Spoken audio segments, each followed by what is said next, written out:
आज हामी कक्षा 11 को पाठ्यपुस्तकमा समावेश कवि वासुदेव त्रिपाठीले लेख्नु भएको वीर पुर्खा कविता वाचन गर्दैछौँ।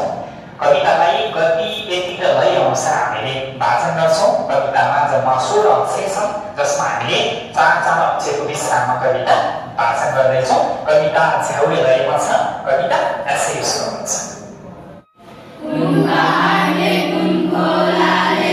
तिम्रो गति छेके थियो र वीर पुर्खा कुनालीले तिम्रो यात्रा रोके थियो र कुन पहाडे कुन खोलाले तिम्रो गति छेके थियो र वीर पुर्खा कुनालीले तिम्रो यात्रा रोके थियो र गरुडको चाहिँ वेग तिम्रो कुन आकाशले बाँध्न सक्यो। गरुडको चाहिँ वेग तिम्रो कुन आकाशले बाँध्न सक्यो। पौरखले रच्यो नेपाल पहाड तलै झुक्न सक्यो। पौरखले रच्यो नेपाल पहाड तलै झुक्न सक्यो। पूर्व दिशा तिमीलाई सम्झी अझै रुन्छ होला।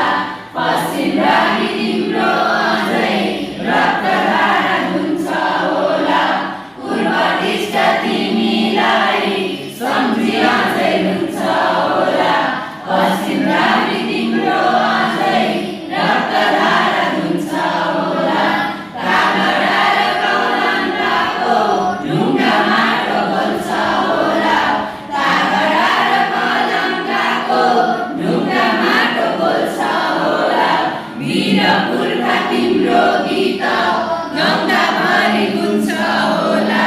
वीर पुर्खा तिम्रो गीत गङ्गाभरि गुन्छ होला। निगर चामडो तिम्रो चिसो हिउँभित्र होला। नेत्रावती किनारभरि पौरखको चिनो होला। निगर चामडो तिम्रो चिसो हिउँभित्र होला। नेत्रावती किनारभरि पौरखको चिनो होला। वीर पुर्खा तिमीलाई नितेरीले मात्रै भन्यो। वीर पुर्खा तिमीलाई नितेरीले मात्रै भन्यो।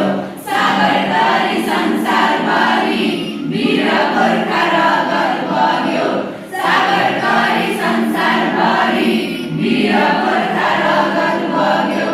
नाका टुङ्गी नेपालीलाई कसले छेड्न सके थियो र हिमालको हिम नदी कसले रोक्न सके थियो र नाका टुङ्गी नेपालीलाई कसले छेड्न सके थियो र हिमालको हिम नदी कसले रोक्न सके थियो र वीर पुर्खा तिम्रै रगत नेपालीका नसाभरि।